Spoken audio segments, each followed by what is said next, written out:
Шчырая музычная душа і залатыя рукі, чалавечыя якасці надзвычайным чынам сплеценыя ў адной таленавітай асобе, знітаваныя творчым палётам і дарам тонка адчуваць свет прыгажосці, прызначэнне рабіць наваколле лепшым. Все дороги пути, все тропинки ведут к нашей встрече. Пусть наш вечер будет вечером, будет вечером. Я сколько себя помню, столько я музыкой увлечена всегда была. Я обожаю, конечно, как она поет, ее голос, ее владение гитарой, как она относится к музыкальным композициям. Наверное, все-таки музыка меня подтолкнула к ремесленничеству, потому что это тоже самовыражение. На спатканні ці ў тэатр з такой эксклюзіўнай прыгажосцю хоць на баль. Сапраўды унікальным жаночы вобраз зробляць дызайнерскія ўпрыгожванні з медзі і скуры ад пінскай рамесніцы Ларысы Скроба, творчасці якой прысвечаны чарговы выпуск спецыяльнага праекту тэлеканала Пінск «Палеская скарбонка». Чароўна струны затрымцяць, душу зацягнуць пераборы, і слоў кахання не суняць, і ўжо пачуцце быццам мора, і улюбёнасць у жыццё, і боль пакут, і летуценне, нішто без гукаў, сціхне ўсё, і стануць сэрцы бы каменне. Без мілагучных струн гітары, без песні і музыкі, без творчасці сваё жыццё пінчанка Ларыса Скроба ўжо не ўяўляе. Жанчына працуе дыспетчарам на прадпрыемстве Пінсквадаканал, а вольны час цалкам прысвячае мастацтву. Кампазітар, выканаўца, рамесніца – гэта ўсё пра яе. Музыка – першае захапленне нашай гераіні. Музыка – стан яе душы, прызванне. Магчымасць данесці нешта патаемнае праз мелодыю, вобразы, фарбы і адценні. Тое, што ідзе з самых чыстых куткоў душы. Я сколько себя помню, столько я музыкой увлечена всегда была. Я закончила музыкальную школу фортепиано. Значит, просто что не пошла учиться дальше по музыке. Но вот эта музыкальность не давала мне покоя. Я всегда искала выход в этой музыкальности хоть где-нибудь. Я певчая в хоре церковном. Уже 10 лет певчая в хоре. А потом как-то вот мелькнула мысль взять гитару в руки. Это 6 лет назад я взяла гитару в руки. Вот, потому что это способ самовыражения. То есть, когда ты поешь в хоре, ты поешь со всеми, да, там прекрасная музыка, там просто это такое наслаждение. Но когда ты хочешь самовыразиться, нужно петь одной, потому что ты можешь показать лично твои эмоции, ты можешь рассказать, ты можешь сделать так, чтобы вот эта песня дошла до слушателя. Это так ценно, это вот исполнительское мастерство мне нравится, конечно, вот в связи с тем, что я начала петь вот эти песни сама под свое сопровождение. Это вот так интересно, это ты можешь спеть песню так, как ты ее чувствуешь. Это просто ловишь кайф, что называется. Ларыса Скроба, ці як завуць яе сябры Лора, таленавітая бард-выканаўца, удзельніца клубу аўтарскай песні «Капля», які распачаў сваю дзейнасць у Пінску ў 2010 годзе на базе гарадскога цэнтра культуры і творчасці. Клуб яднае музыкантаў-аматараў. Разам вялікай творчай сям'ёй яны рэгулярна прымаюць удзел у бард-фэстах і конкурсах, праводзяць дабрачынныя і тэматычныя канцэрты, вечары памяці. Парня в горы тяни, рискни, не бросай одного его. Пусть он в связке одной с тобой, там поймешь, кто такой.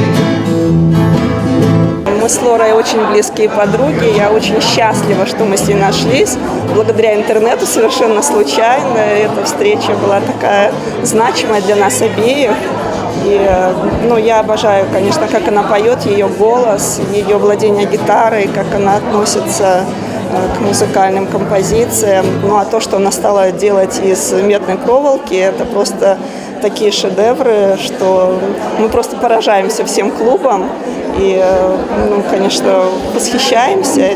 И практически у каждого из нас есть какое-нибудь украшение, сделанное ее руками. Да, нам каждому сделала подарочек такой, и мы очень ценим ее. Там замечательные люди, они просто тоже настолько творческие. Они играют на гитаре, они сочиняют стихи, они поют песни собственного сочинения, просто исполняют чужие песни под гитары. Просто кто-то не умеет играть на гитаре, просто читают стихи.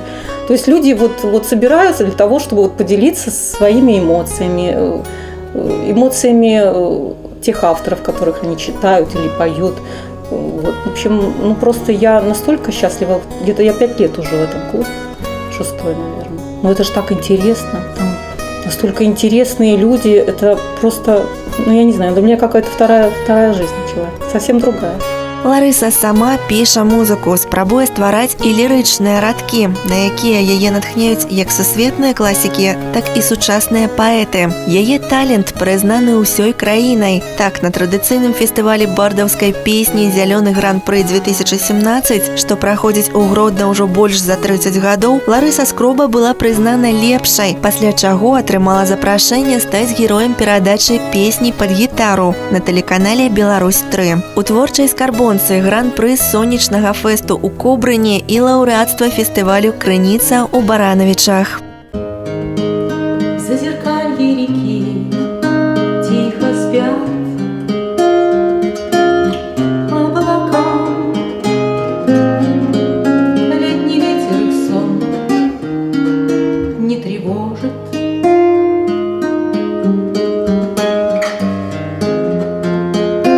к тебе прикасаюсь рукою слегка,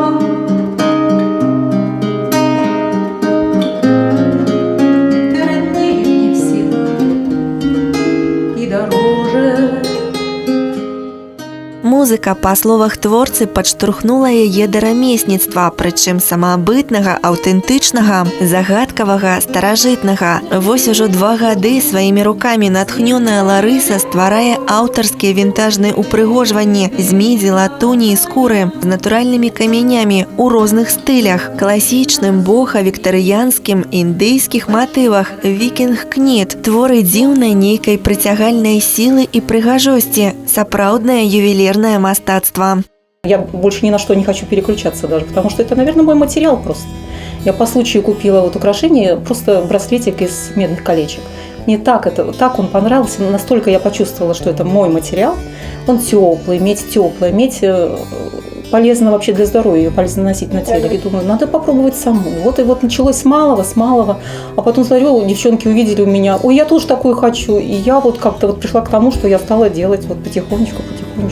Масіўныя дызайнерскія завушніцы, шпількі для валасоў, бранзалеты, калье, пярсцёнкі, аздобленыя агатам, малахітам, гранатам, аванцюрынам. Сапраўдная казка для стыльных прыгажунь. Дарэчы, многія ўжо не змаглі выстаяць перад такой спакусай. Заказы адпраўлены ў далёкія Петрапаўлаўск, Камчатскі, Северадзвінск і іншыя гарады СНД. Любы строй з такімі аксесуарамі зайграе, і весь вобраз стане эксклюзіўным, раскошным, вытанчаным. Такога дакладна не будзе больш ні ў кого.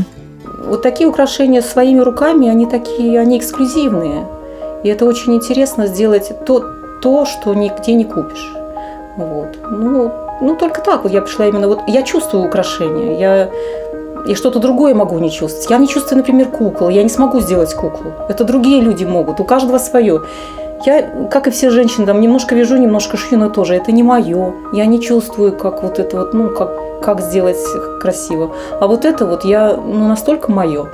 Главное найти все-таки свое в этой жизни. Мне кажется, я нашла свое. Я этому безумно рада.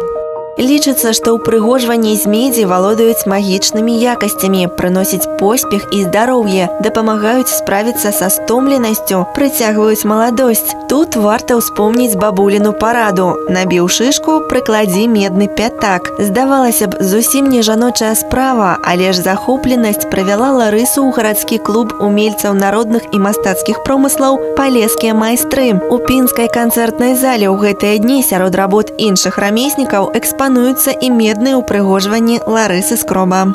Может быть, хотелось бы больше, чтобы людей знали об этих выставках, потому что не всегда все знают, что в таком-то месте в городе проходит выставка. И мы же ремесленники с удовольствием и покажем, да даже можно не покупать, просто посмотрите. Нам будет приятно, если просто даже доброе слово. Это безумно приятно, когда кто-то просто подойдет и выразит свое восхищение. Не обязательно мы же не бизнесмены, мы же творческие люди все. Просто приятная похвала. Человек, глядя на украшение, должен получать удовольствие. То есть должен так, ах, вот нравится. То есть для этого должно быть воображение, какое-то художественное мышление. Усидчивость, конечно. Усидчивость и любовь просто к этому делу. Просто любовь. Я первое время не могла даже спать. Я человек вообще увлекающийся, я не могла спать. Я думала, как вот это же можно сделать так, а как же это сделать? Вот, настолько это увлекает. Если ты влюбишься в какое-то дело и отдаешь ему всего себя, то, я думаю, любое дело может поддаться тебе. И ты, то есть, добьешься успехов в этом. Нехітра дарагую рэч зрабіць, калі само золата ў кошце. Ты вось з простага матэрыялу зрабі такую штучку, каб усе навокал дзіву даліся. Вось тады я паверу, што ты майстар. Радкі з рускай народнай казкі цудоўна адлюстроўваюць усю сутнасць рамяства, усю унікальнасць ручной працы. Так, самы звычайны дрот можа ператварыцца ў эксклюзіўнае упрыгожванне, маленькі шэдэўр. Ну, вот, например, если чтобы сделать простенькую подвеску в виде сердечка, взять кусочек проволоки. Я не буду ее отмерять, возьму просто побольше. Тут используются специальные инструменты. Это необычные плоскогубчики, тоже специальные. Все пришлось искать, но возьму побольше. Чтобы не ошибиться. Делаем такие. Так, все кончики я подпиливаю, потому что я чуть-чуть скручу, потом подпилю, чтобы человек не укололся. Тут тоже, конечно, чувствовать очень материал. Медь очень пластична, она очень хорошо поддается скручиванию. Меня часто спрашивают, что это столько силы надо. Я говорю, никакой силы не надо, все инструментами делается. Я весьма не сильная вообще-то, хотя и молотками приходится работать. Вот, все кончики запиливаются. Работа с инструментами, конечно, портит руки женские, но это, наверное, единственный минус в этом деле. Все делается, конечно, с одного раза, потому что медь не любит, наверное, не только медь, а просто металл, не любит, когда его туда-сюда гнут. Желательно все делать с одного раза. И медь очень... В процессе изготовления украшения она затвердевает. То есть сейчас она очень мягкая. По мере того, как я ей буду заниматься, и по мере того, как она будет обрабатываться, она настолько становится украшение прочное и жесткое, и сама проволока настолько становится, она уже несгибаемой становится. Вот. Это немножко отобью потом. То есть отбивание молоточком называется ковка, холодная ковка. Бывает еще горячая ковка. Это для более толстой проволоки, когда проволоку приходится нагреть, для того, чтобы ее легче скрутить. Она настолько сейчас мягкая, что ее можно при помощи пальцев даже. Вот. Я делаю, конечно, самую несложную вещь, потому что на все остальное нужно много времени. Вот. Это как бы изделие для начинающих, можно сказать. Вот. И, конечно, я стремлюсь, чтобы и само изделие было очень гармонично выглядело, интересно. И чтобы, глядя в любую точечку этого изделия, в любую точечку, вот, не было бы стыдно, мне бы не было бы стыдно за эту точечку. Что все должно быть настолько... Стремлюсь к совершенству и идеальности, конечно. Теперь вот это вот желательно на наковаленке молоточком отбить. Тут тоже есть свои нюансы. Надо лучше маленькими движениями. Не как топором рубить, а нежно, так сказать. И придавая определенную форму. То есть не все нужно отбить одинаково, как сказать, одинаково плоско. Придавая некоторые естественные такие формы. Я покажу, что получится. Где-то больше, где-то меньше. То есть так, как видит художник, как говорится. этом тоже свое есть, своя прелесть. В этом и есть творчество. Ну, вот. То есть проволочка еще больше уплотнилась. Она сейчас сильно уплотнилась. Бусинку привязать. Проволочку возьмем другого диаметра.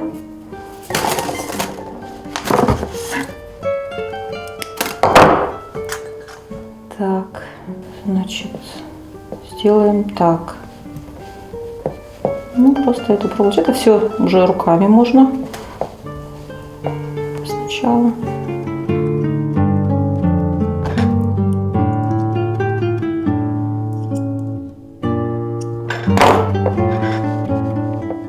Бусинку.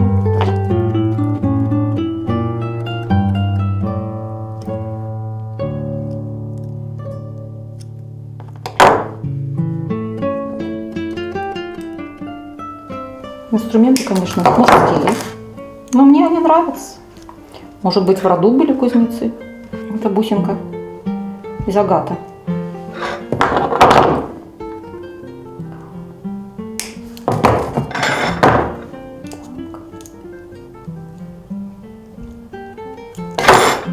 Тоже желательно эти все кончики отпилить.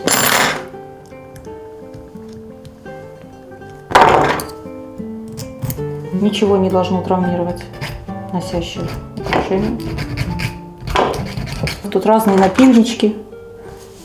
Тоже, то есть это вот называется, ну, шлифовкой называется уже наждачкой, обработка наждачкой, а напильничком, ну, как бы перед обработкой наждачкой немножко напильничком надо, чтобы никакие, ну, чтобы не было видно следов от инструментов, чтобы все было гладенько.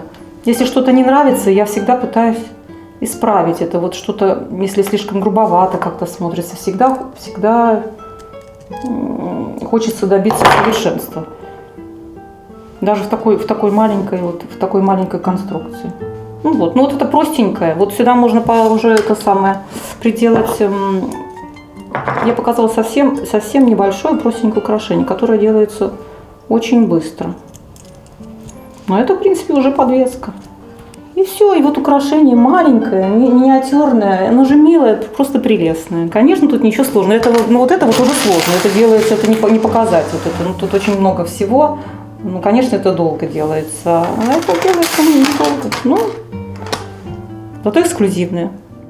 Ларыса Скроба павольна плыве па своеасаблівых фантазійных хвалях творчасці. Сёння пануе хваля гітарная, музычная, заўтра хваля медная, рамесніцкая. Часам, прызнаецца наша гераіня, бывае нават цяжка і немагчыма зразумець, што з захапленняў больш жаданае, рамантычнае, цікавае і важнае для яе душы у вялікім моры ідэй.